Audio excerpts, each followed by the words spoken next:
Estamos reunidos de nuevo en este lindo camino de conocer más a Jesús para poder seguir a Él con mucha decisión y entusiasmo, volver a Jesús y siempre volver al seguimiento de Jesús. Eso es el sentido, no solo venerar a Jesús, sino seguir a Él. Y eso, seguir, es un seguir comunitario, o como ya conocemos, un seguimiento sinodal. Estamos en camino, junto también hoy, paralelamente con los catequistas que están convocados para conocer la sinodalidad, la iglesia sinodal, como modo de comunión y participación. Y eso en último es el sentido que vamos a aprender también desde la experiencia de las primeras comunidades que desde los orígenes eran comunidades sinodales, caminar junto y donde inclusive las mujeres formaron parte de la comunidad en pie de igualdad con los varones, donde las decisiones se tomaban en común y se superaban los conflictos, por ejemplo, la inclusión de personas de diferentes orígenes, y es la manera que priorizaba la atención a los pobres y sobre todo la riqueza de la diversidad de ministerios dentro de las comunidades. Así, la sinodalidad es la manera de ser iglesia desde los orígenes. Y siempre en caminar juntos hacia el seguimiento de Jesús, y que no es un caminar solo para hacer movimiento y actividades, sino siempre centrado en Jesús y su proyecto del reino. Y ahora, hoy día, en este encuentro vamos a conocer un poquito más justo Jesús en el Evangelio de Lucas.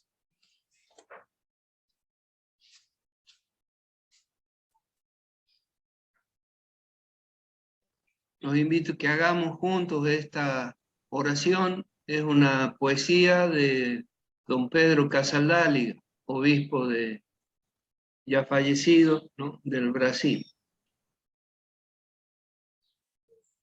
En el nombre del Padre, del Hijo, del Espíritu Santo. Amén. ¿Se animan a ir rezando juntos? Vamos leyendo juntos. ¿Cómo dejarte ser solo tú mismo, sin reducirte, sin manipularte, como creyendo en ti, no proclamarte, igual, mayor, mejor que el cristianismo, cosechador de riesgos y de dudas, develador de todos los poderes.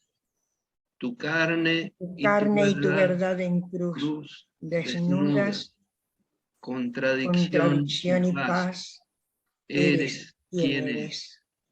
Jesús de Nazaret, Hijo y hermano, viviente en Dios y pan en nuestra mano. Camino y compañero de jornada, libertador total de nuestras vidas, que vienes junto al mar, con la alborada, las brasas y las llagas encendidas. Que Él nos dé su espíritu y nos acompañe en este encuentro.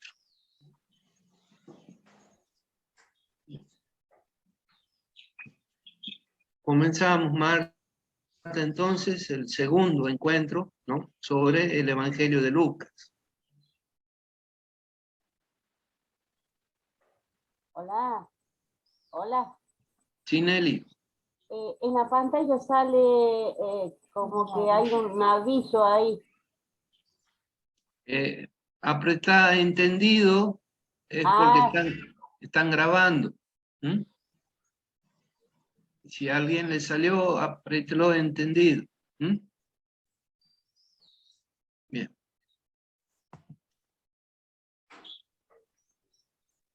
Julito, buen día. Entramos entonces con esa preciosa poesía, oración de Casaldáliga, a este encuentro, en que vamos a intentar ver más de cerca la persona de Jesús a través de los anteojos, a través de la lente de las comunidades de Lucas.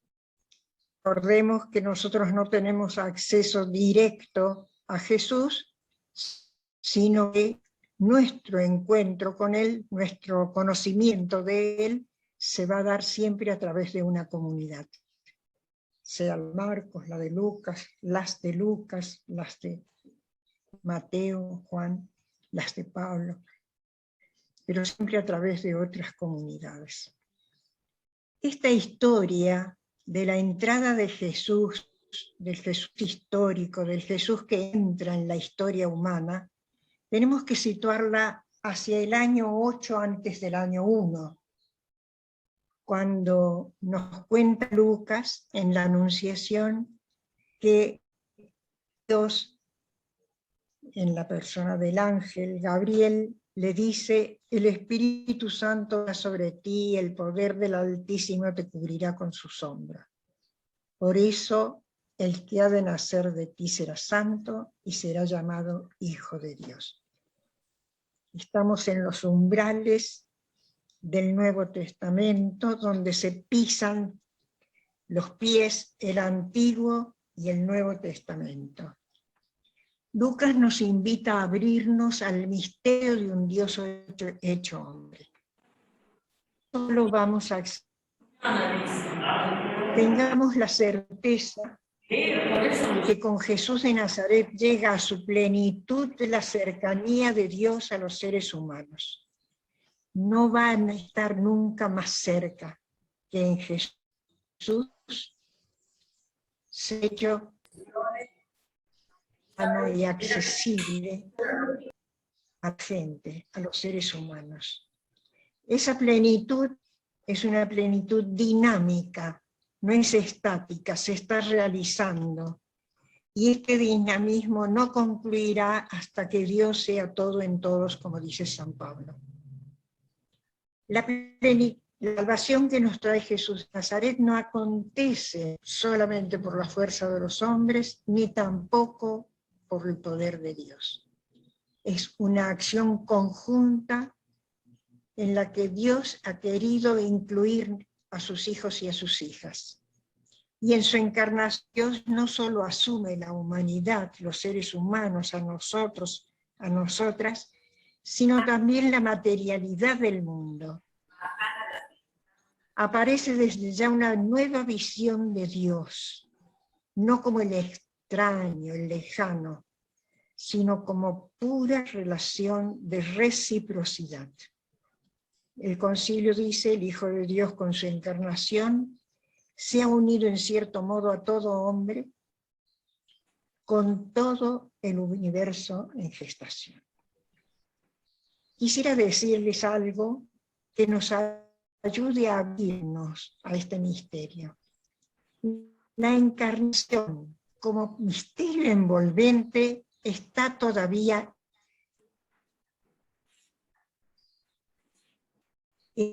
ya incoada, metida dentro del corazón de la historia y de la creación, pero en dolores de parto, con sufrimiento. Miren lo que estamos viviendo con Rusia en estos momentos. Esos dolores de parto son ya señales del reino, es la encarnación del Señor Jesús que nos trae a Dios y lo mete en nuestra historia. Sin Jesús de Nazaret tampoco nunca podríamos alcanzar ni participar del amor de Dios. aunque parezca que con esta introducción nos alejamos del Jesús histórico, para mí es la única manera de situar la historia toda, y en particular la historia de Jesús de Nazaret en su dimensión salvífica universal. Aunque se descubrieran otros mundos, la redención, la salvación, la encarnación los alcanzaría, porque es la encarnación del Hijo de Dios. Nos ayuda a entrar desde el comienzo en una relación abierta a todos los hermanos y hermanas, del encuentro en un encuentro con una persona maravillosa, Jesús de Nazaret. Entonces, con esta introducción, yo quisiera como superar esa estrechez en la que a veces nos quedamos. ¿Es que María fue virgen? No, no lo sé. A lo mejor sí, a lo mejor no. Los hermanos se dicen que no. ¿Es que tuvo otros hijos, otros hermanos? La encarnación del Hijo de Dios supera las estrecheces en las que nos hemos metido y en las que nos hemos quedado. Entonces, a partir de esta apertura de nuestra mente, de nuestro corazón, de nuestra manera de pensar y de ver lo que es la encarnación, vamos a entrar al prólogo histórico del Evangelio de Lucas. Aparecen dos personas, Zacarías y María. A los dos el mismo ángel les hace una anunciación. Anunciación es un género literario, es una forma de describir una experiencia religiosa. Con Zacarías se llega a la culminación del Antiguo Testamento. Con el sí de María se inicia el tiempo del Nuevo Testamento. El Nuevo Testamento no es un libro de 27 libros, sino la nueva relación de Dios con la humanidad y de la humanidad con Dios. Es un paso histórico y teológico. Sucede en la historia, nos llama a la fe y nos llama a cambiar el rostro que teníamos de Dios. Esa es la profunda novedad que está introduciendo Lucas. Comparamos las dos anunciaciones. Ustedes lo han hecho, así que esto les va a resultar fácil. La de Zacarías y la de María. Una, la de Zacarías, sucede en Judea, donde estaba el centro, es el centro político, económico, social, religioso del país de Jesús. La de María sucede en Galilea. Un profesor nos decía a nosotros que en realidad decir Galilea era como decir Galilea de mierda, ¿no? Allá en el fin del mundo. Entonces, primera novedad geográfica. La encarnación, la revelación del Hijo de Dios, la encarnación del Hijo de Dios, no está sucediendo en el centro del poder, sino en la periferia. La de Zacarías sucede en Jerusalén, el centro, la capital. La de María en Nazaret, una pequeñísima aldea de no más de 200 personas que nunca se nombró en el Antiguo Testamento y que tenía mala fama, porque acuérdense que Natanael le dice a Jesús, ¿y de Nazaret puede venir algo bueno? ¿De este Nazaret podía salir algo bueno? Bueno, de este Nazaret salió María, de este Nazaret salió Jesús. La de Zacarías es en el templo. Tiene todo un contexto de poder, de situación ritual, de culto. La de María en la casa. La de Zacarías es revelación a un varón, la de María una mujer. Zacarías es sacerdote, María es una campesina laica. Zacarías es anciano, María una joven de no más de 12 años. Una joven comprometida, casadera, no tenía más de 12 años. Zacarías está casado con Elisabel, María prometida a José, sin embargo, virgen. Zacarías responde con incredulidad. María responde con fe. Zacarías se queda mudo. María canta. Zacarías va a volver a hablar recién después que haya nacido Juan el Bautista, su hijo. Ya no lo hará como sacerdote, sino como profeta. El templo ha quedado mudo.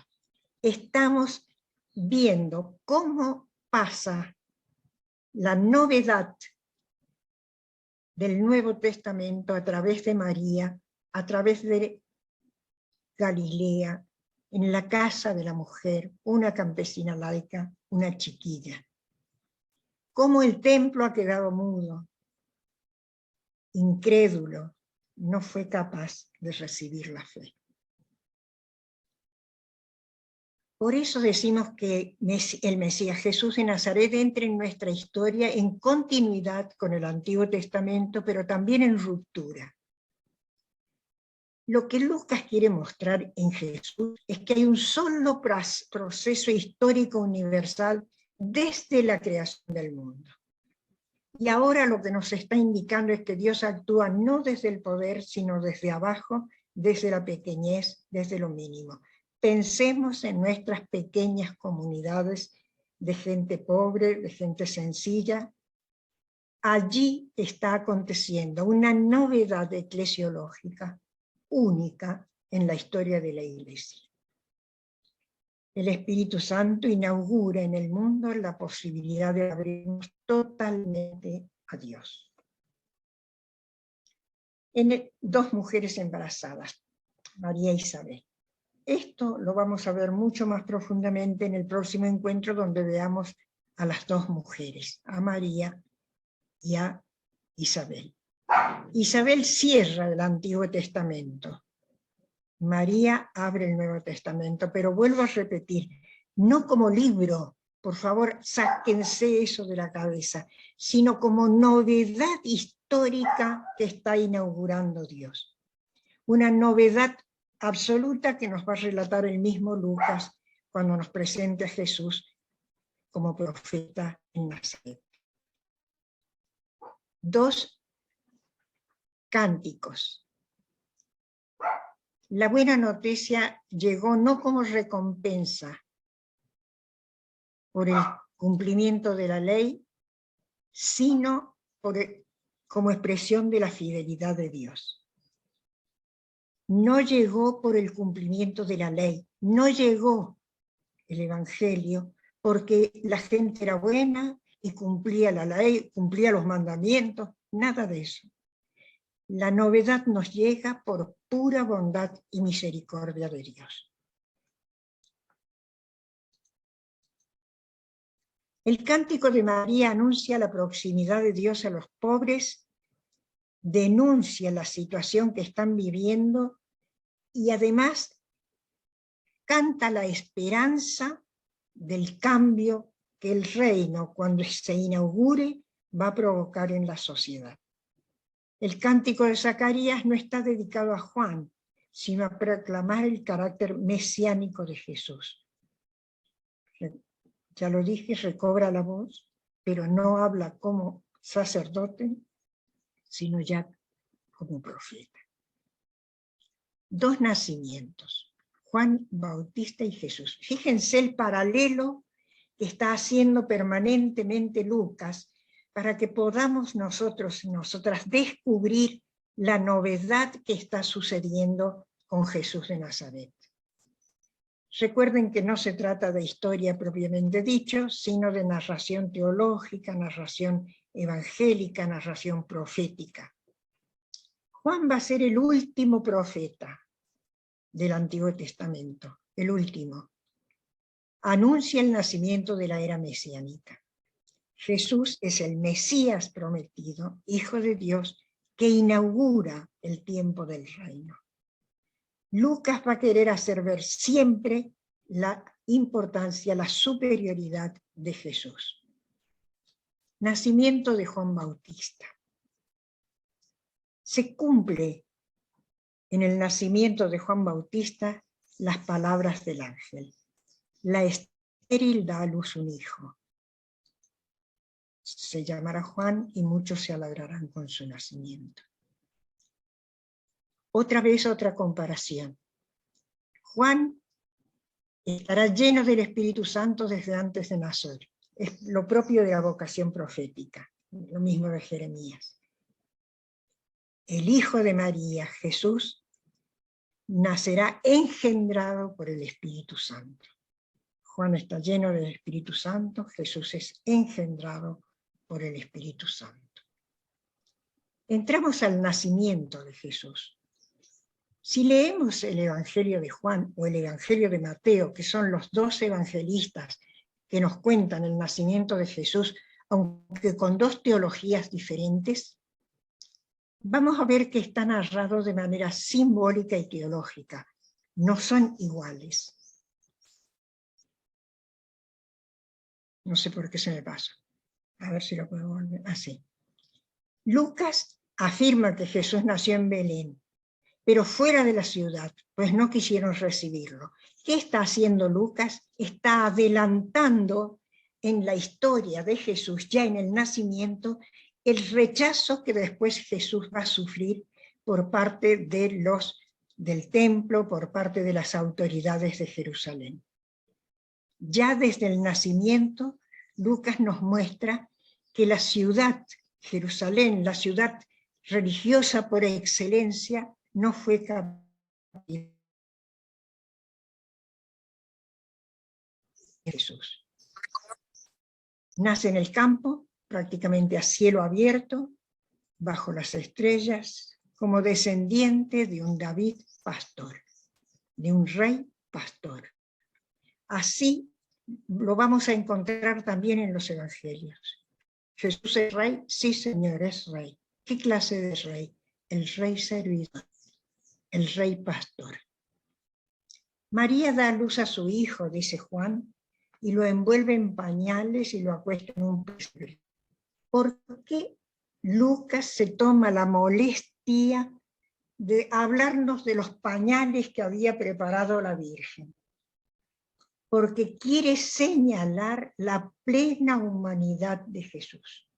Nosotros, en general, tenemos una herejía muy, muy incorporada. Para nosotros Jesús es mucho más Dios que hombre. Necesitamos releer mucho el Evangelio de Lucas, porque Lucas va a presentar permanentemente que Jesús es verdaderamente hombre.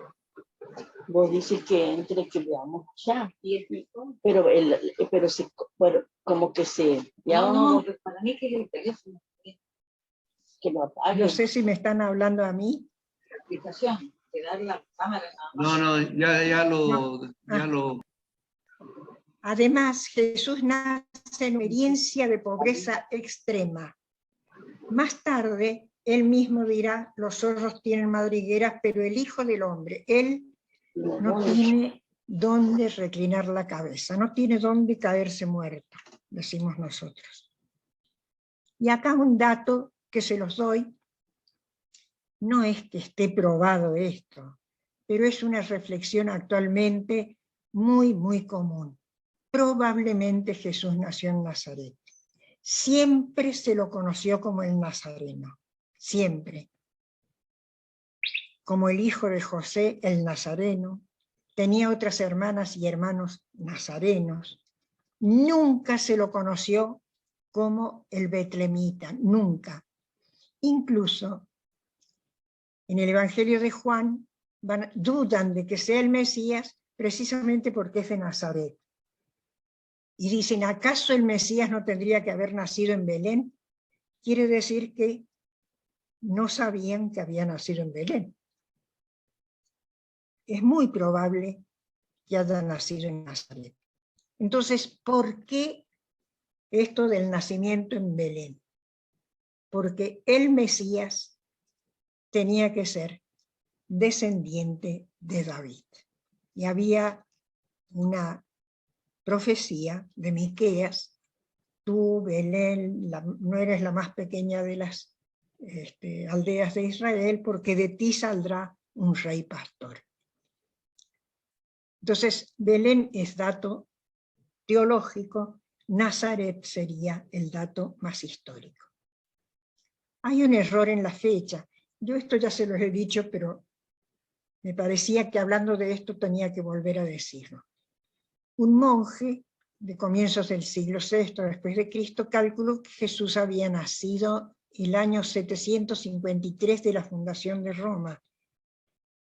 Y esa correspondía, le puso a esa, al 753 de la fundación de Roma, le puso año 1. Fíjense que no tenemos año 0, porque se supone que el año 1 ya habría pasado, sería del 0 al 1, para que haya un año. No, él pone directamente el año 1 como un mojón ahí, y de ahí empieza a contar.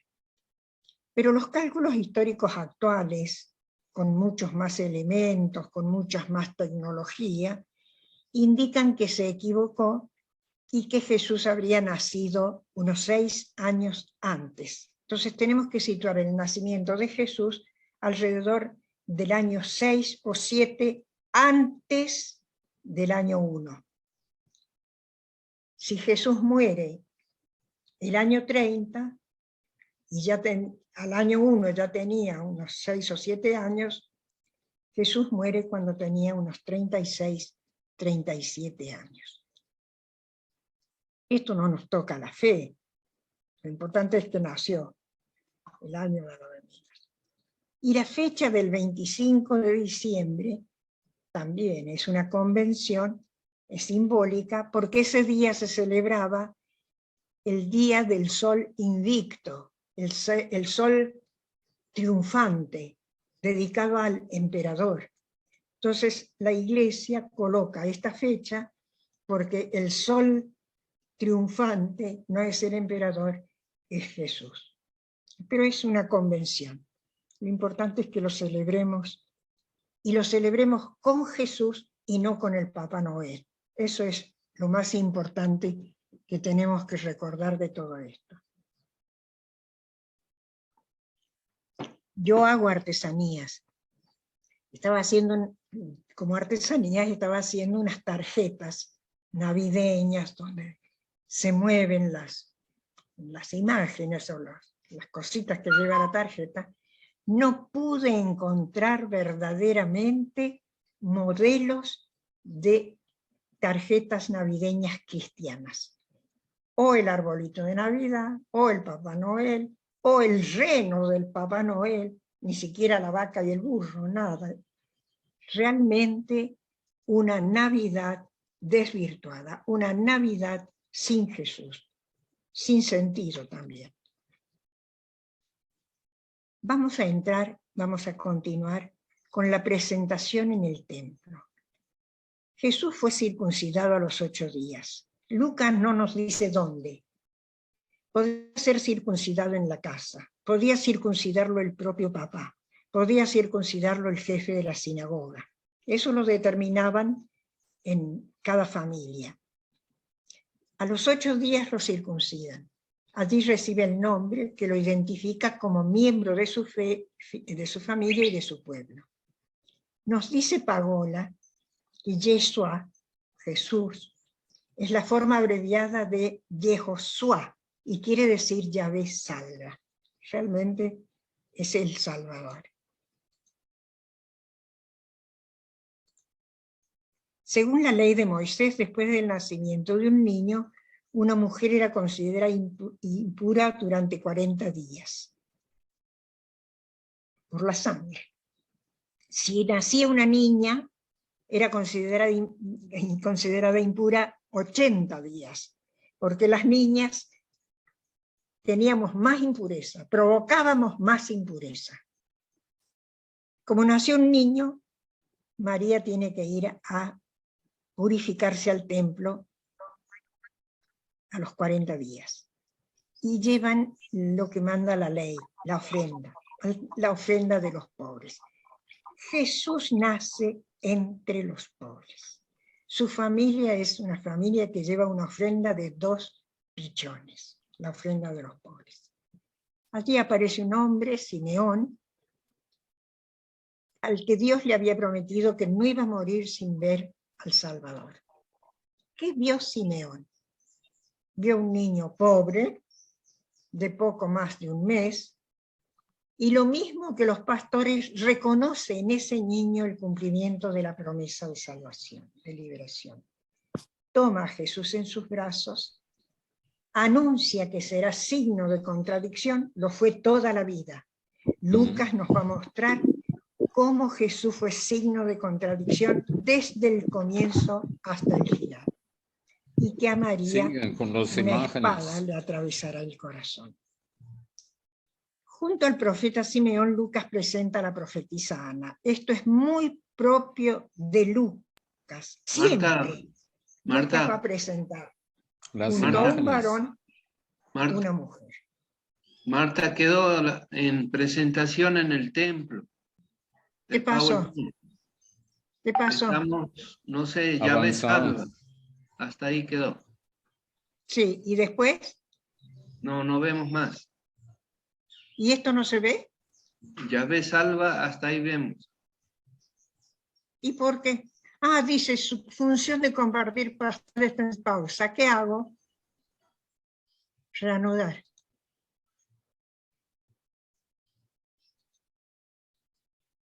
¿Y ahí? ¿Se ve, Julio? Junto al profeta Simeón, Lucas presenta a Ana. Bien. Sí, bien. No sé qué pasó. Bueno, esto hace lo que Ahí quiere. está.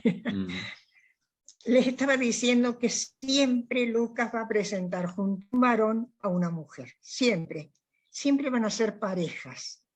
Si va a presentar la parábola del buen pastor, va a presentar también la parábola de la mujer que pierde una moneda, de la novia que perdió una moneda. Siempre va a ser esa presentación de una mujer. Y esto es más propio de la cultura griega que de la cultura judía, lo cual nos ayuda todavía más a colocar el Evangelio de Lucas dentro de una ciudad griega. Jesús Bar Mitzvah quiere decir hijo del mandamiento en hebreo. Esta es una ceremonia que aún hoy los jóvenes, los chicos, los adolescentes judíos realizan. No hay seguridad de que se realizara ya desde el comienzo, desde el tiempo de Jesús, pero hay muchas probabilidades de que se estuviera inaugurando esta manera de presentar la mayoría de edad de los adolescentes judíos. A los 12 años, actualmente a los 13, se lo considera responsable de sus acciones. Vieron que nosotros también tenemos el sacramento de la confirmación en la adolescencia, cuando ya se confirma la fe, cuando ya cada cristiano, cada uno, cada una, puede dar razón de su fe, dar razón de sus creencias. Este Jesús adolescente, plenamente hombre, plenamente humano, crece en edad, en gracia, no sé en qué dice ahí de abajo, en ciencia, en responsabilidad. Fíjense que no pide permiso. ¿Se acuerdan de esto? Jesús se queda en el templo, María les reclama, él le dice, ¿por qué me buscaban? Yo tenía que ocuparme de las cosas de mi Padre. Jesús, primer pasito de este Jesús ya adulto, se convierte en una persona capaz de dar testimonio válido de sí mismo y del Padre. Hasta acá hemos estado en los relatos de la infancia de Jesús, que solamente traen o el Evangelio de Mateo o el Evangelio de Lucas, y que son muy distintos. Entramos al bautismo de Jesús y es rarísima la forma en que lo presenta Lucas si no conociéramos cuál es su intención, cuál es su objetivo, cuál es su propósito. Siempre va a poner a Jesús superior a Juan. Entonces, no lo quiere poner como discípulo de Juan. Para no ponerlo como discípulo de Juan, miren lo que hace. Quisiera que alguien lea este texto. El tetrarca Herodes. ¿Me escucha? Sí, sí. Sí, Bien, el tetrarca Herodes, a quien Juan le había echado en cara el que conviviera con su cuñada Herodías, además de otros crímenes cometidos, llegó al colmo, metiendo a Juan en la cárcel. Todo el pueblo se bautizaba y también Jesús se bautizó. Y mientras oraban, se abrió el cielo, bajó el Espíritu Santo en forma de paloma y se escuchó una voz del cielo. Tú eres mi Hijo querido, mi predilecto. ¿Dónde está Juan? Está en la cárcel. en la cárcel, sí. Está en la cárcel. No lo bautiza, según este evangelio, no bautiza a Jesús, porque eso hubiera indicado superioridad de Juan. Como Lucas no quiere mostrar que Jesús pueda haber sido menor que Juan, de ser discípulo de Juan, sino siempre ponerlo ya como el profeta, entonces pone primero a Juan en la cárcel y recién después, con todo el pueblo, Jesús va y se bautiza y no se sabe quién lo bautiza. Esto no es así. Marcos nos dice que Jesús fue y Juan lo bautizó. Mateo dice lo mismo. Juan, el Evangelio de Juan dice lo mismo. Esta es propio de Lucas porque no quiere poner a Juan por encima de Jesús. El propio Lucas cuenta que en el libro de los Hechos, que más de 30 años después de la muerte y resurrección de Jesús, en Éfeso había personas que solamente conocían el bautismo de Juan, que no conocían el bautismo de Jesús, ni habían oído hablar del Espíritu Santo. Un profesor mío de Biblia, protestante, de la iglesia metodista, muy buen profesor, que había viajado a Éfeso, se encontró hoy actualmente con comunidades de Juan Bautista, con comunidades de gente que tiene a Juan Bautista como el Mesías. En la genealogía. Genealogía quiere decir la lista de los parientes.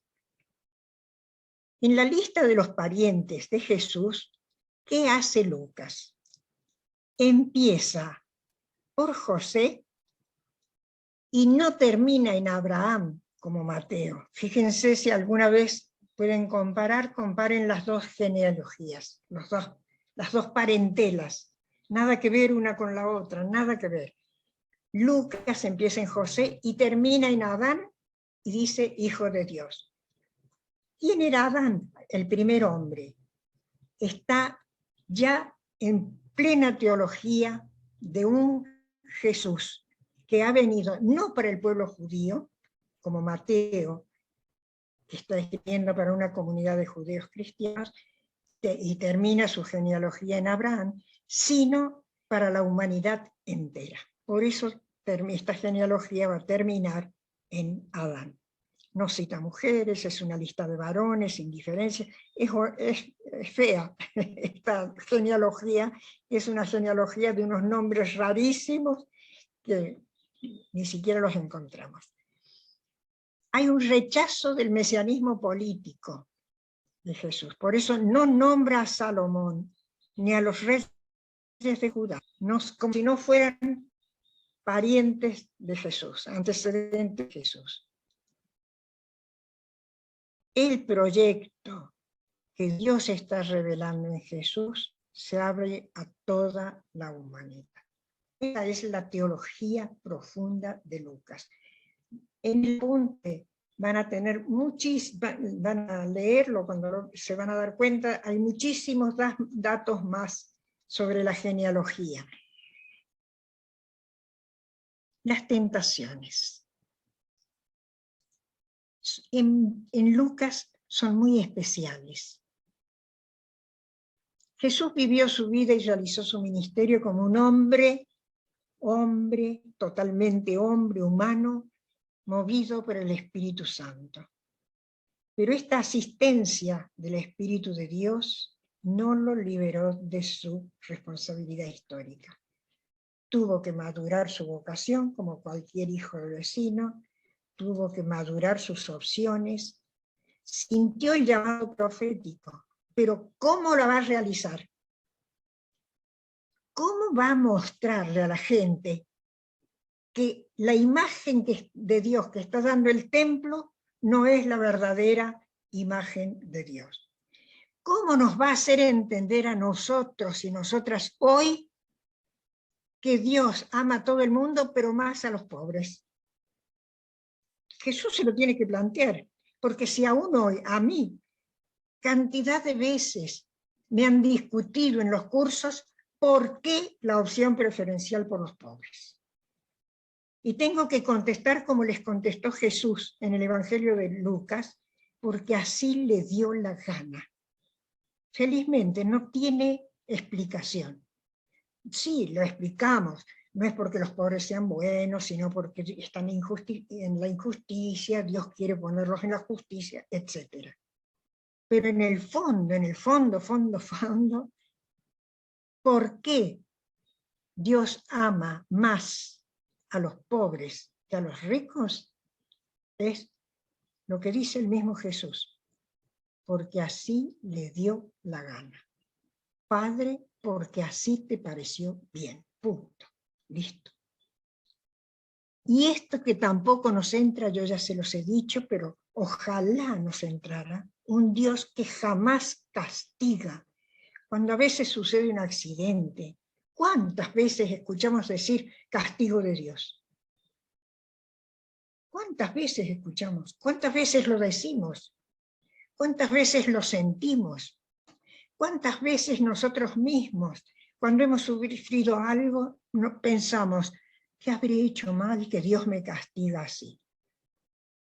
Dios no castiga nunca, no puede.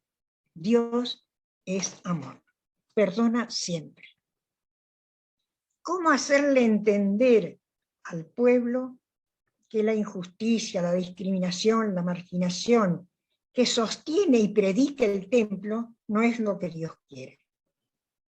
Las tentaciones de Jesús lo acompañaron toda la vida. Fueron muchísimas las dudas, las alternativas facilistas, cambiar las piedras en pan. Hubiera sido un líder genial. Los atajos que se le habrían ocurrido para realizar su misión. Las tentaciones terminan en Lucas con una frase profética. El demonio se alejó de Jesús a la espera de otra oportunidad. Es rarísima esa frase. Esa oportunidad le llegará en su pasión, donde deberá experimentar el poder de la maldad que lo llevará a la muerte.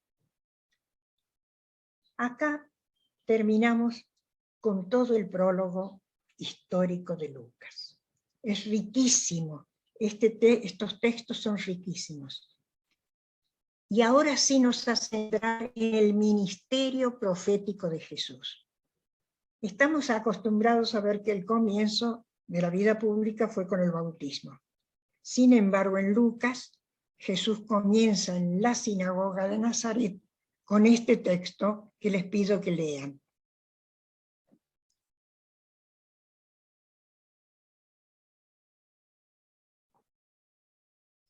¿Alguien que lo quiera leer?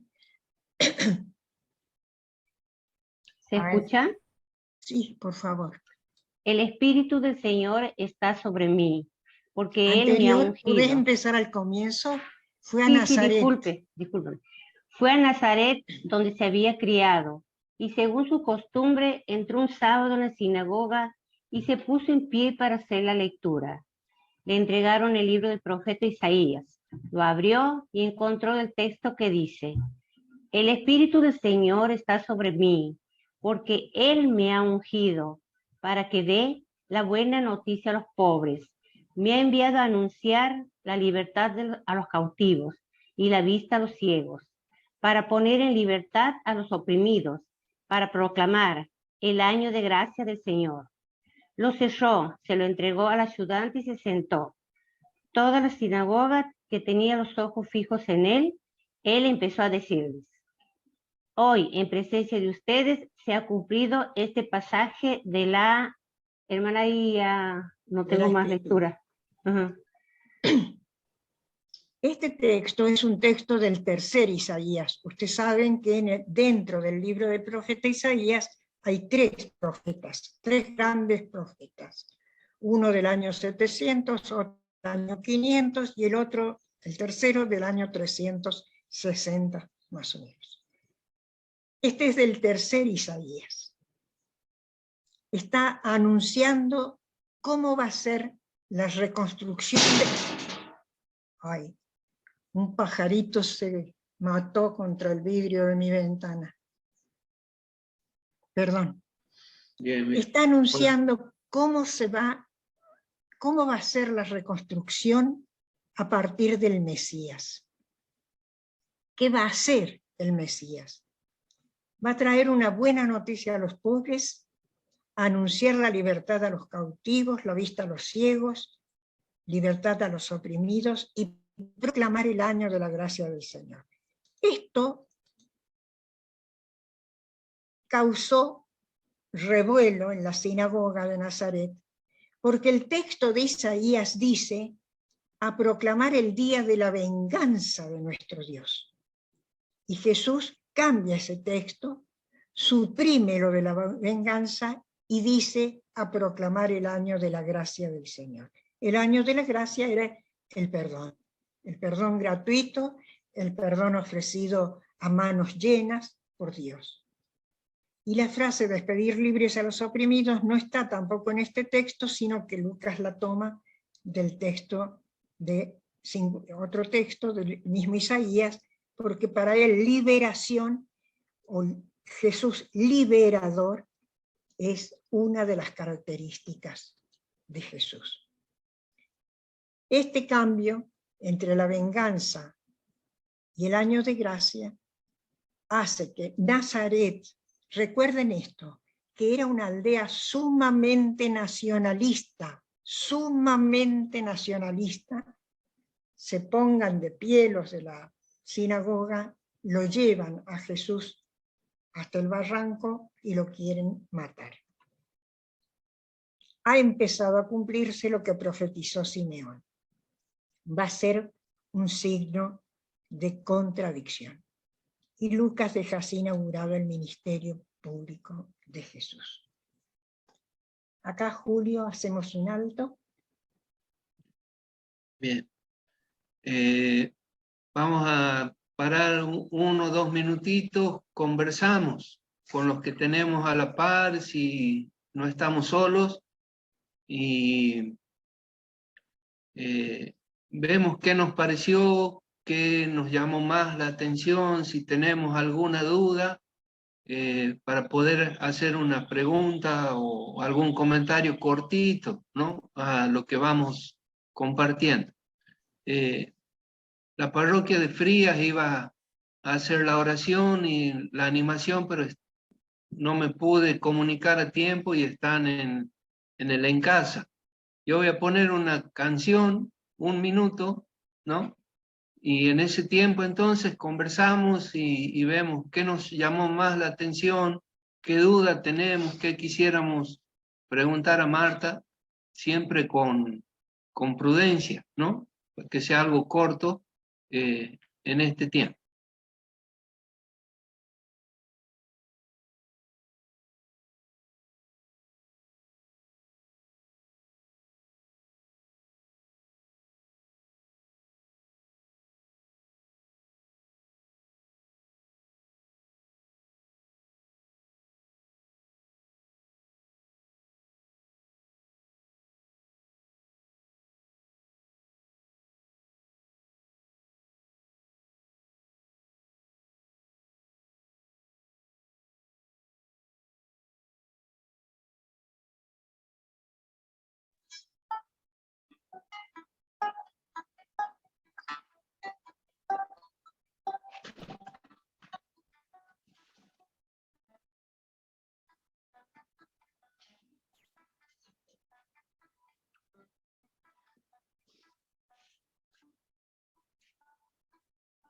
sería capaz de cantar todita la noche para Este verte Rubén. bailar. No está convidado. Mientras canto, el aire que dejas al pasar. Mientras canto, voy bebiendo el aire que dejas al pasar. Aroma de tu pollera, guarda mi guitarra para cantar. Yo te abrazo y la samba roba los ojos para mirarte. Yo te abrazo y la samba me roba los ojos para mirar. Sería capaz de pedirle a la luna que baile a tu alrededor, pero le quitarías la luz. Sin luna no hay samba y mi corazón sin samba ya no podría contarte mi vida y lo que siento.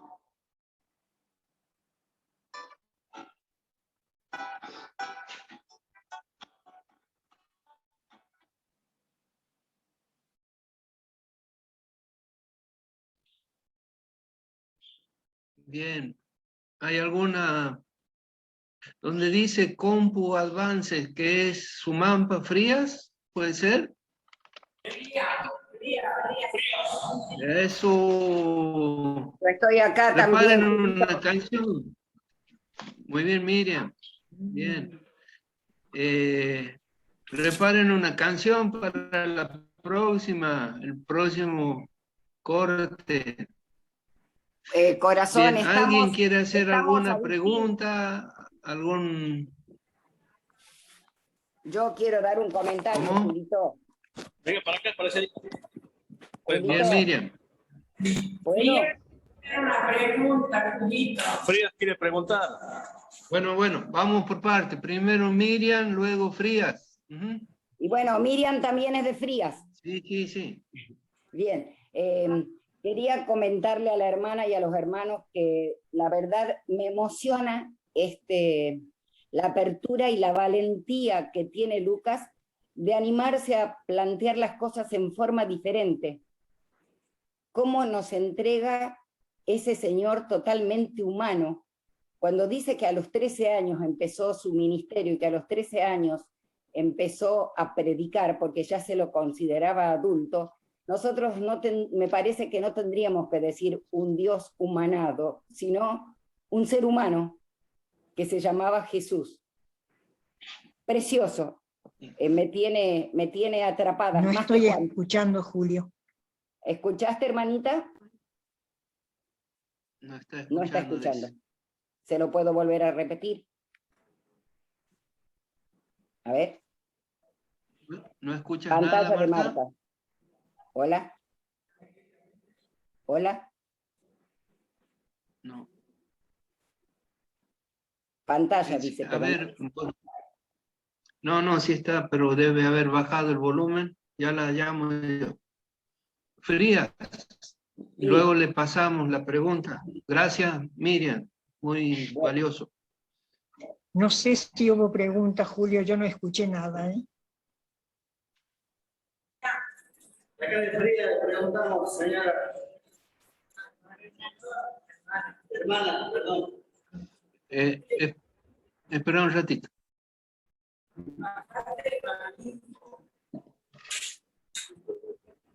No escucha. Marta, tu volumen ¿Sí? es tu volumen. Ya le va a dar paso. Subí el volumen de tu compu.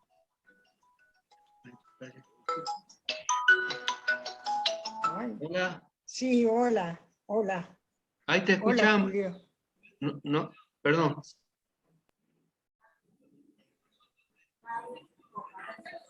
No, yo no los estoy escuchando a ustedes.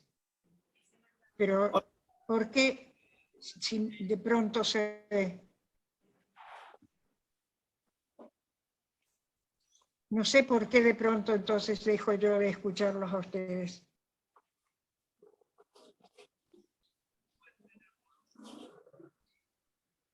A ver, voy a ver si puedo.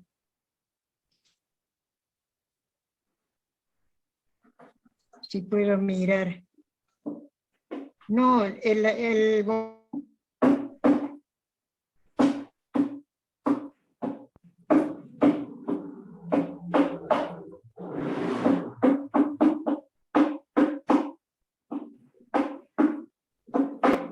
raro. Bueno, yo no escuché nada.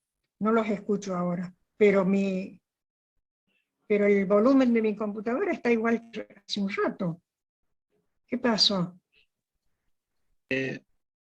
Capaz que yo tenía cerrado el audio. No. Sí te escuchamos.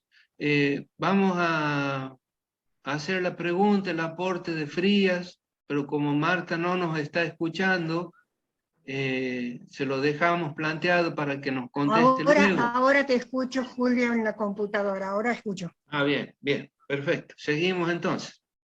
Sí. Compañeros de Frías. Sí, lo que yo le quería preguntar, lo queremos preguntar en YouTube, ¿qué tiempo predicó Juan? Y desde que fue preso, si nunca salió en libertad hasta su muerte. Ay, ¿cómo? De nuevo, por favor, y más cerquita del micrófono. ¿Qué tiempo predicó Juan? Y desde que fue... Se calcula unos 7 meses. 7 meses más o menos se calcula el ministerio de Juan. Y desde que fue preso... Un año y medio, 2 años, el ministerio de Jesús. Y desde que fue preso, nunca salió en libertad hasta su muerte. Ay, no entiendo, ¿cómo? Y desde que fue preso, nunca salió en libertad hasta su muerte. No, el que está preso no es Lucas, el que está preso es Juan. Juan. Y lo matan en la cárcel de Maqueronte. ¿Se acuerdan que lo hacen decapitar cuando estaba celebrando el cumpleaños Herodes Antipas? El que está preso no es Lucas, el que está preso es Juan. De Juan. No, si sobre Juan te preguntaba. Bueno, Bien. él muere en la cárcel, lo decapitan,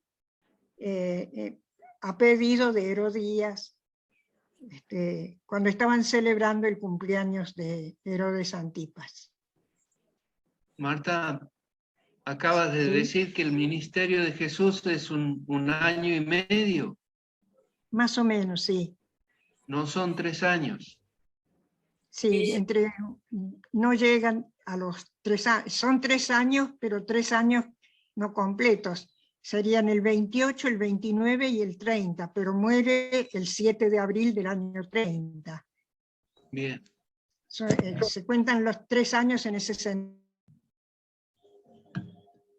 Y muere en abril del año 30. Ese es el ministerio de Jesús. Bien. Bueno. Juan no llegó a los 7 meses. Bien. Continuamos si quieres, Marta. ¿Seguimos? Seguimos. Entonces, terminado el prólogo histórico,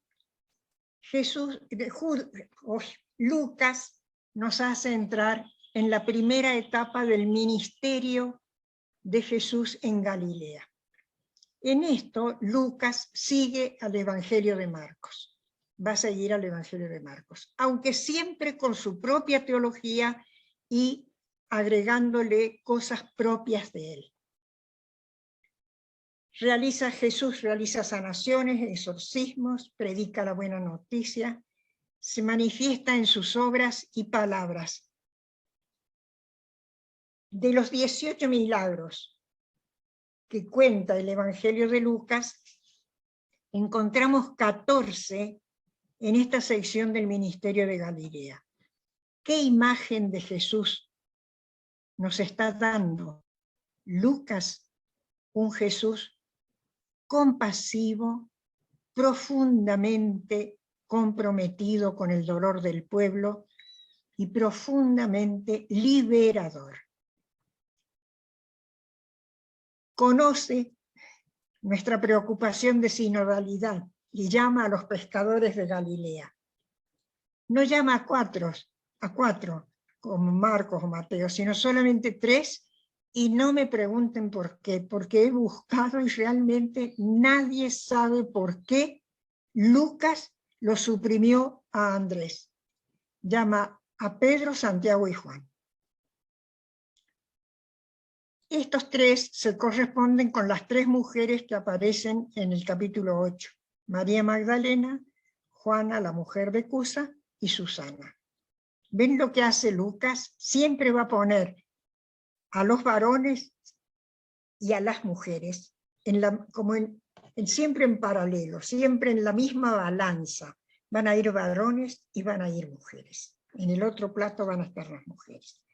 Inmediatamente, y esto es nuevo, llama a Leví, un despreciado cobrador de impuestos, y dice que Leví le ofreció una gran cena a Jesús, donde estaban muchísimos cobradores de impuestos.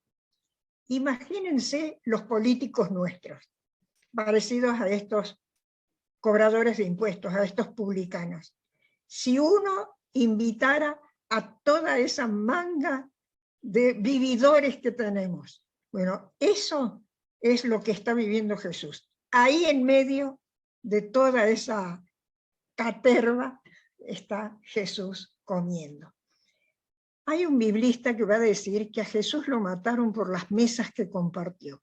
Bueno, esta mesa les debe haber salido carísima, lo deben haber criticado a Jesús de arriba a abajo los fariseos, los señores del templo. En esta etapa Jesús escandaliza a los fariseos. Perdona los pecados fuera del templo y gratis.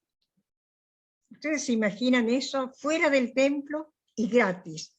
Cuando para ellos solamente podía perdonarse los pecados en el templo y pagando ofrendas de bueyes, de corderos, de vacas, de chivitos, de pichones. Critica la hipocresía de los fariseos y los desafía diciendo que el evangelio no cabe en los esquemas antiguos. Lucas está presentando un Jesús profundamente convencido, tanto que no le teme al conflicto. Por eso transgrede leyes, la del sábado, que era tan importante, porque no le sirven a la vida de la gente. Y él afirma que él vino para salvar y hacer el bien, ante los que los critican, y constituye el grupo de los 12. Luego, Lucas nos va a presentar un Jesús profeta y maestro. Profeta lo está presentando permanentemente. Ahora lo va a presentar como el Jesús maestro de sabiduría, con lo que se llama el sermón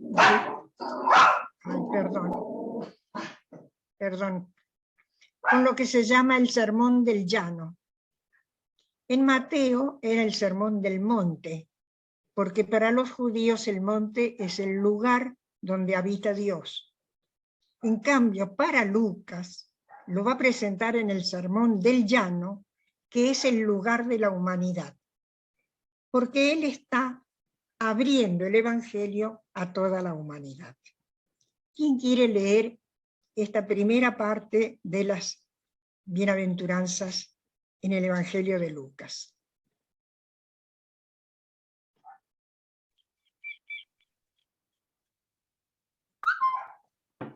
Dirigiendo la mirada a los discípulos les decía: felices ustedes los pobres, porque el reino de Dios les pertenece. Felices los que ahora pasan hambre, porque serán saciados. Felices los que ahora lloran, porque reirán. Felices cuando los hombres los odian, los excluyen, los insultan y desprecian su nombre a causa del Hijo del Hombre. Alégrense y llénense de gozo, porque el premio en el cielo es abundante. Del mismo modo los padres de ellos trataron a los profetas. Dos cosas. Mateo va a decir, felices ustedes los pobres de espíritu.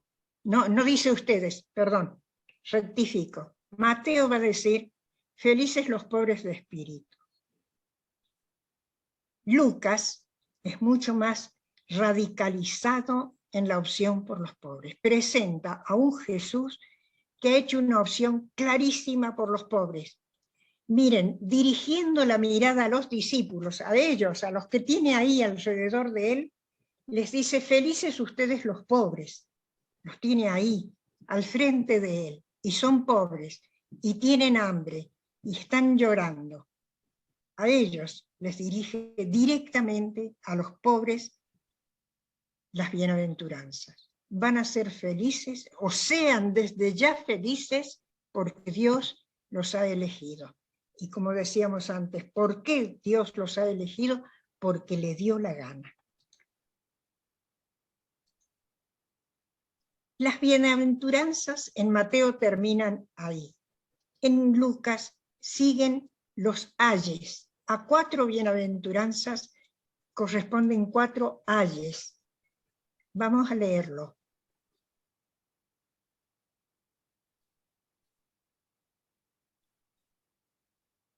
¿Alguien que quiera leer?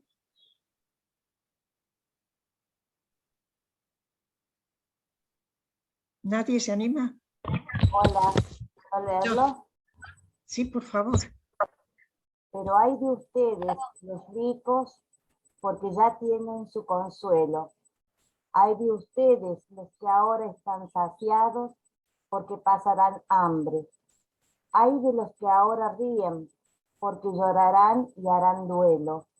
Hay de ustedes cuando todos los alaben, del mismo los padres de ellos trataron a los falsos profetas.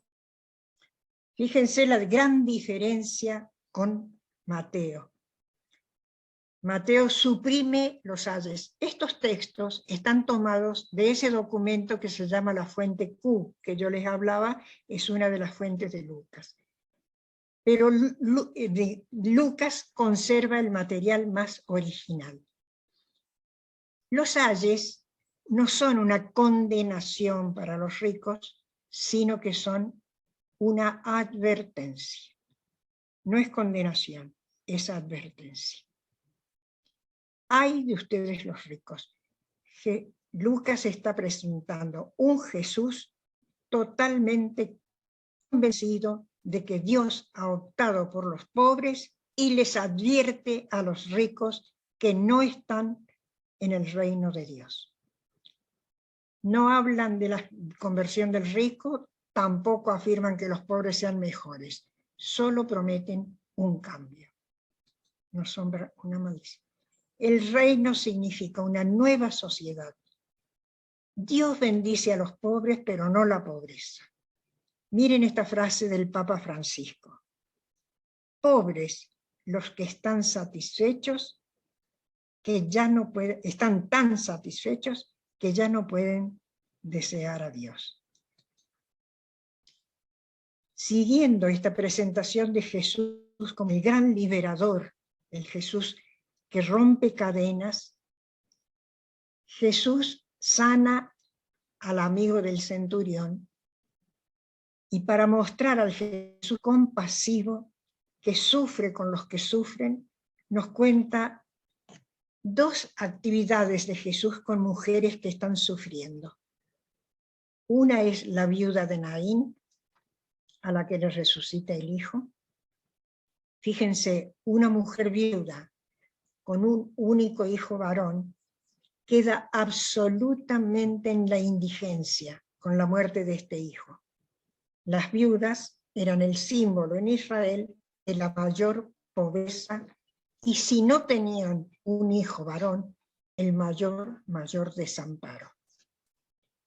A Jesús esto lo conmueve, dice Lucas, se conmovió ante el dolor de esta viuda, de esta mujer. Y la segunda actividad que nos presenta Lucas, solamente Lucas nos trae estos dos textos. Jesús acepta la invitación de Simón Fariseo y va a comer a su casa.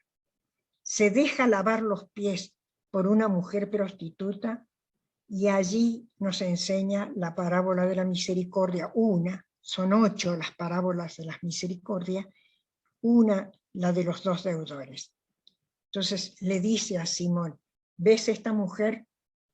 ¿Ves esta mujer? Esta mujer me ha lavado los pies. Vos no me lavaste los pies, ella me los ha lavado con sus lágrimas. No me diste el beso de bienvenida, ella no ha dejado de besarme. A ella se le perdona mucho porque amó mucho. Un Jesús profundamente del lado de los pobres. Como hombre supremamente libre, Jesús supremamente libre, pasa por encima de los convencionalismos sociales y religiosos de su época y acepta discípulas en su comunidad. Un rabino que hiciera esto quedaría desacreditado delante del pueblo. Solamente Lucas va a presentarnos a las mujeres discípulas de Jesús ya desde esta etapa inicial en Galilea.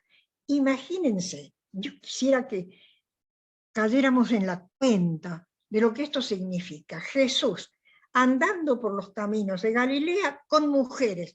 Imagínense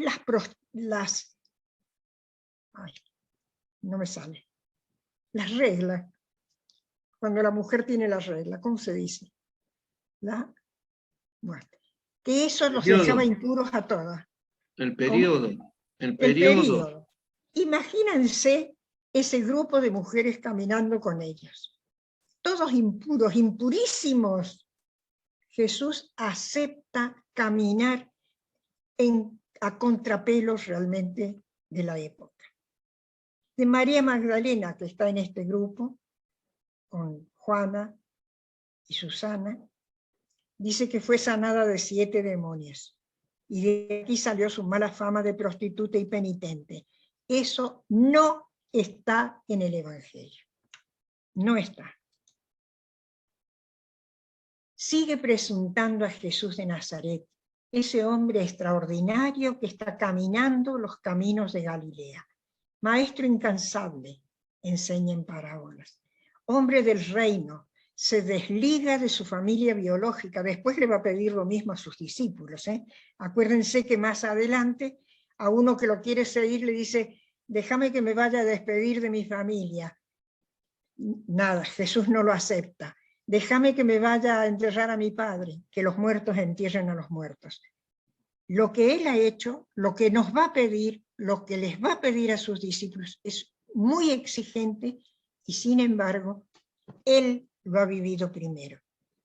Se muestra como profeta poderoso en obras y palabras, calma la tempestad, exorciza en Gadara y caballero generoso y buen amigo de mujeres.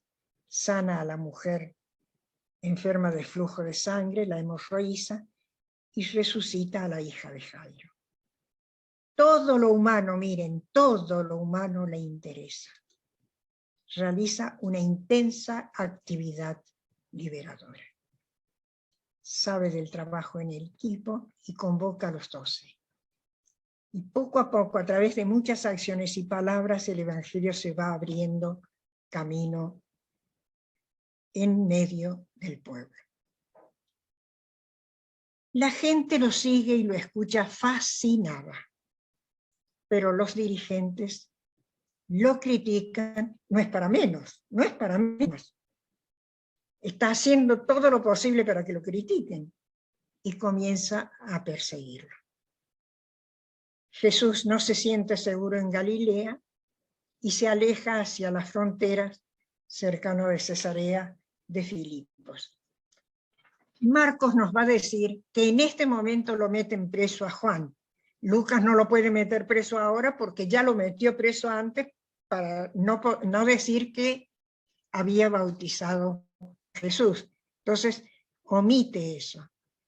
Otra cosa que no dice Lucas, y es comprensible, es el encuentro de Jesús con la mujer cananea. ¿Por qué? Porque Jesús le dice que él ha venido para las ovejas perdidas de la casa de Israel. Y Lucas está diciendo que no, que Jesús vino para todos. Y a la pobre mujer cananea Jesús le dice, perrito, dice, no es bueno, le dice Jesús, dar el pan de los hijos, los judíos, a los perros, los extranjeros, porque en Israel perros eran los extranjeros y cerdos eran los romanos. Eso no lo puede poner Lucas en su evangelio porque él les está hablando a los perros y no puede poner que Jesús le dijo perro a esta mujer. Entonces omite lo que a él no le viene bien para su teología, para sus comunidades.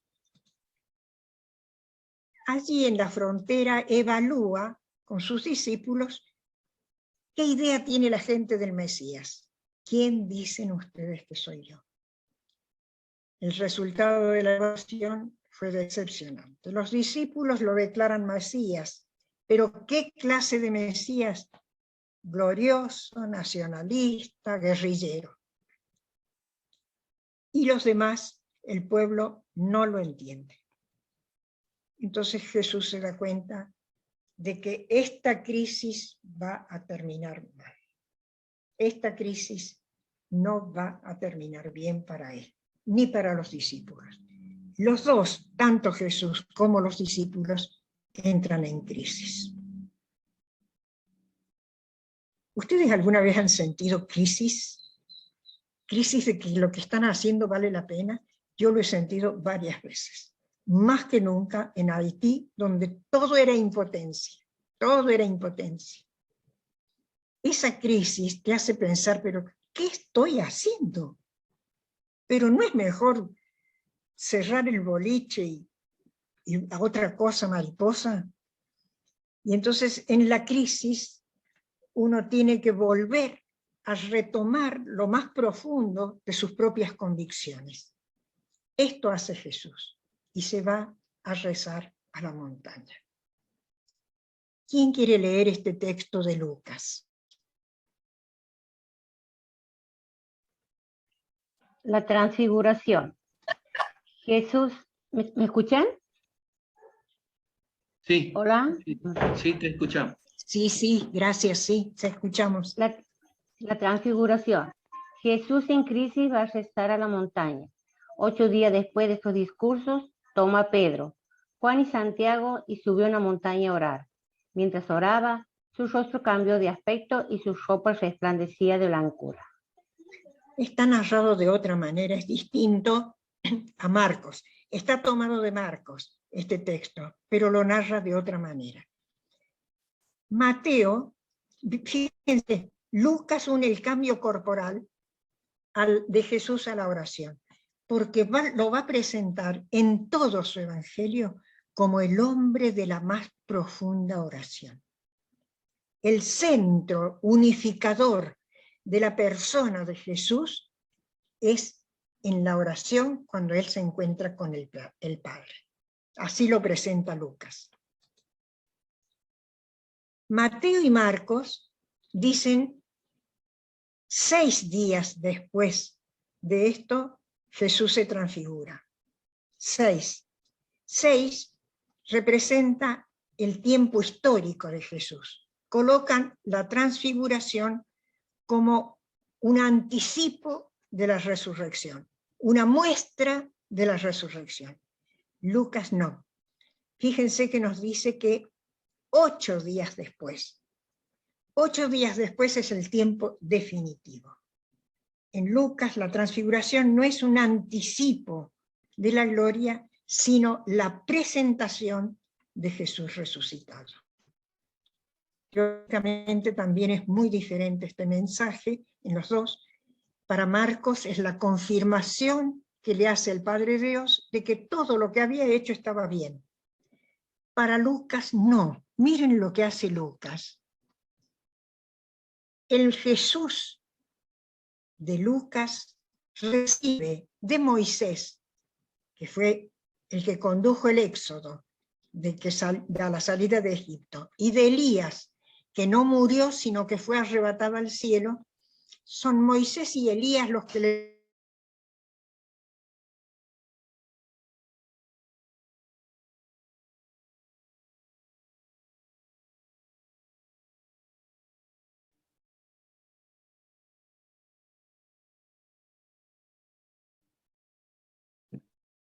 Hola. Se cortó la transmisión de Marta, creo. Sí, sí, Bien. Julito. Esperemos un ratito.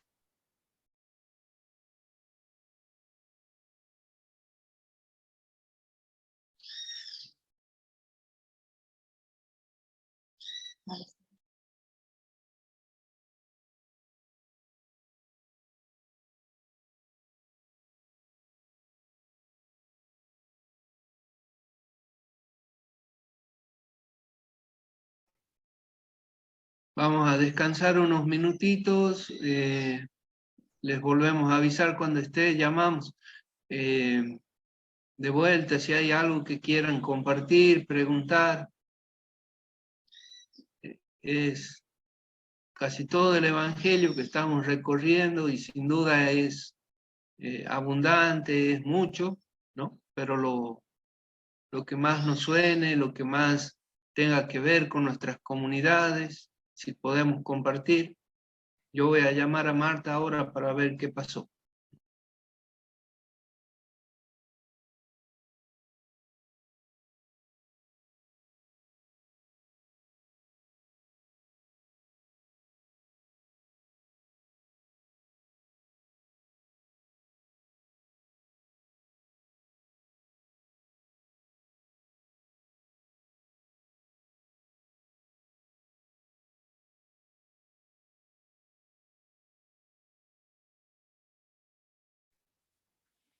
Si usted o un ser querido está luchando contra la diabetes tipo 2 o la prediabetes, este es...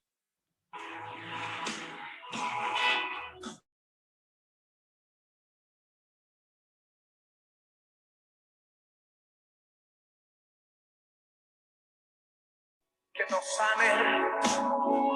Señor, estamos tu pueblo reunido.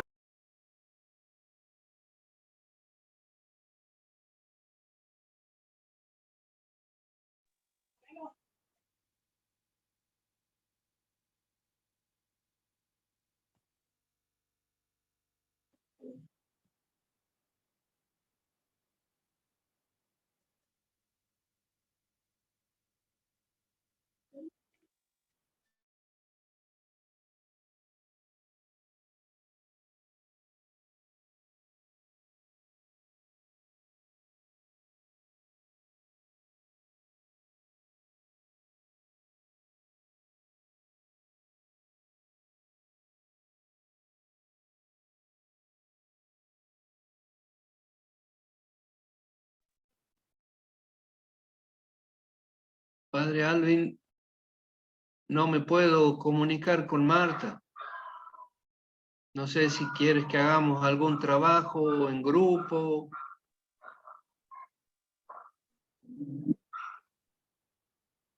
Está sin sonido.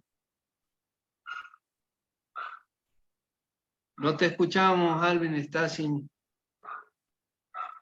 No lo escucho yo, Julito. Alvin, ¿sí lo escuchas?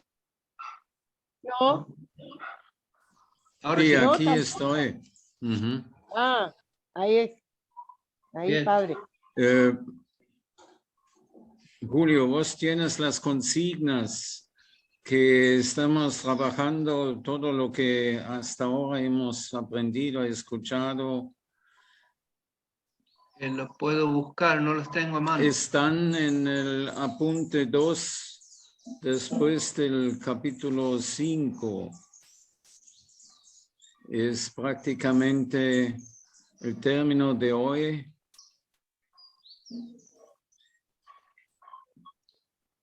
Y son consignas para profundizar lo que hoy hemos escuchado. Ahora los busco.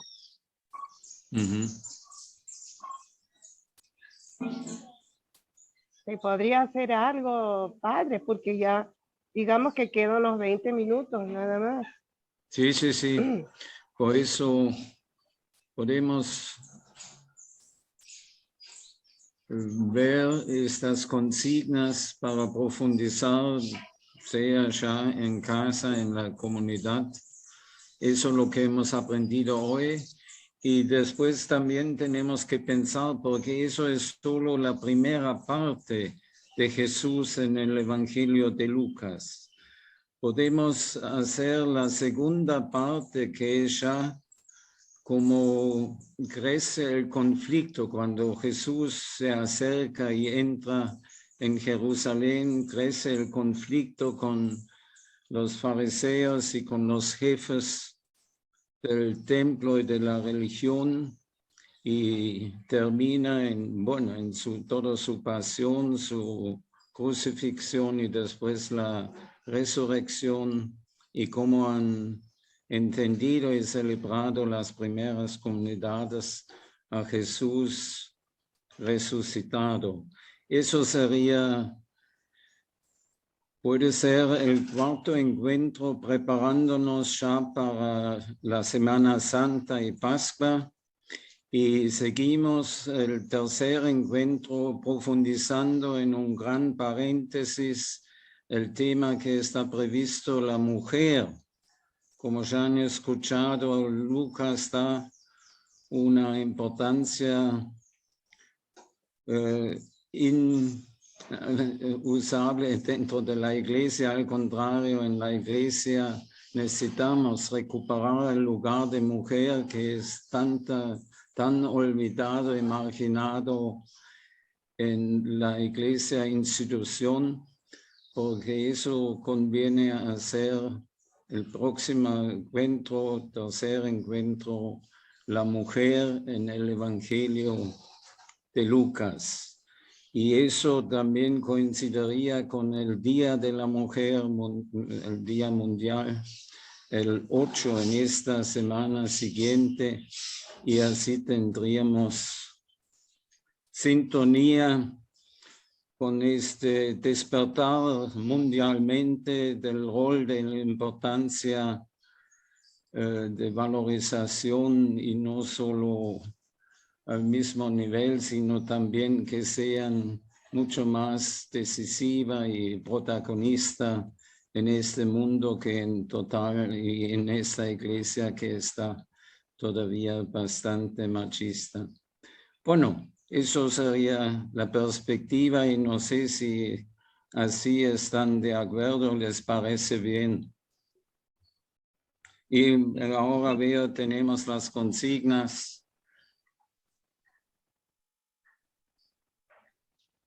También le llaman, padre, Lucas, el Evangelio de la Mujer, ¿no? Sí, también el Evangelio de la Mujer, y en total de los pobres, de la misericordia También, de Dios, que Dios. es, en sí es muy revolucionario, solo que la comunidad original, porque está tanto en la mentalidad judía y centralizado en una forma patriarcal, que no ha permitido que en los evangelios aparecen. Por eso está, pero gracias a Dios y gracias a Lucas, por ejemplo, no está completamente eliminado y callado lo que aparece. Bueno, eso es la propuesta. Tercer encuentro, la mujer en el Evangelio. Cuarto encuentro, el conflicto de Jesús que lleva a la pasión, muerte, crucifixión y resurrección como una preparación ya para la Semana Santa, para Pascua.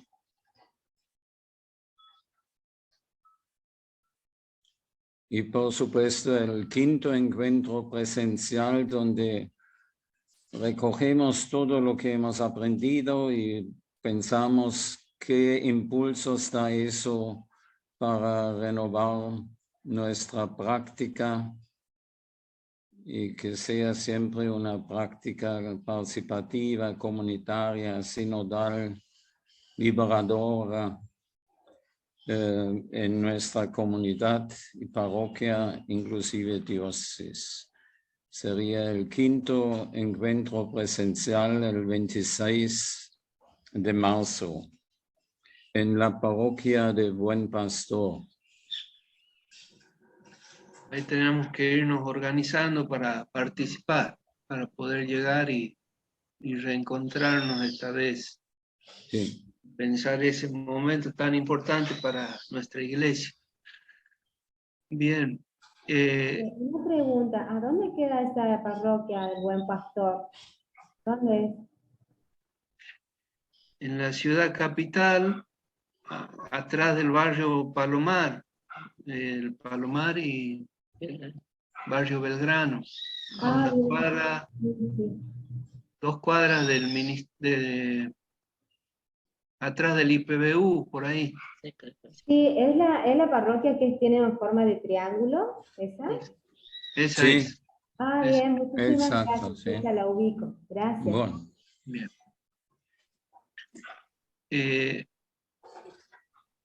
Terminamos aquí entonces, Alvin. Faltan 15 minutos. Yo les 15 envío. minutos.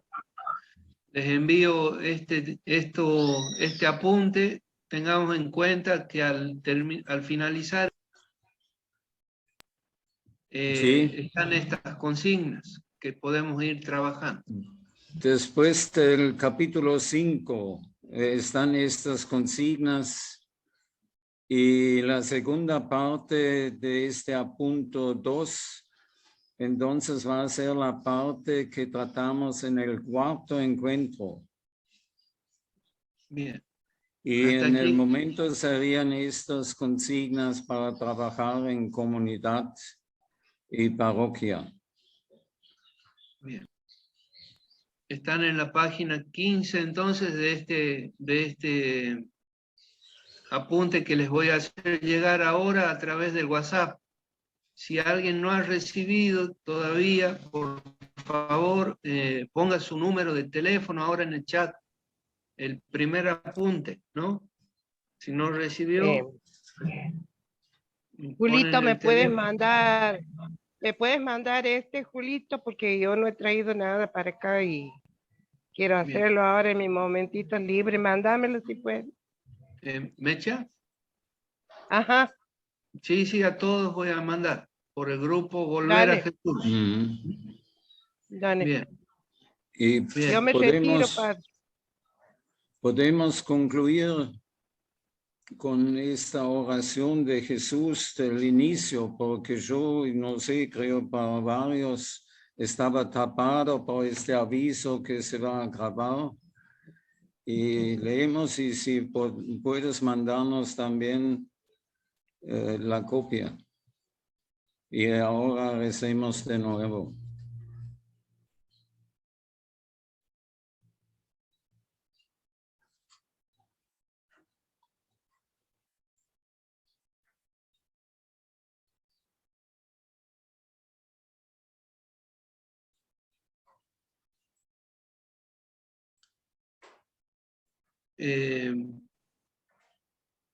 Si quiere Sí, alguien que lea. las rezas, Alvin, y nosotros sin el, porque si no se hace mucho eco y no podemos rezar juntos.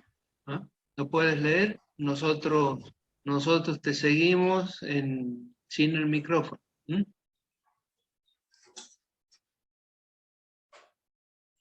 Jesús de Nazaret, ¿cómo dejarte ser solo tú mismo sin reducirte, sin manipularte? ¿Cómo creyendo en ti no proclamarte igual, mayor, mejor que el cristianismo? Cosechador de riesgos y de dudas, develador de todos los poderes, tu carne y tu verdad en cruz desnudas, contradicción y paz, eres quien eres. Jesús de Nazaret, Hijo y hermano, viviente en Dios y pan en nuestra mano, camino y compañero de jornada. Libertador total de nuestras vidas, que vienes junto al mar con la alborada de traces y las llagas encendidas.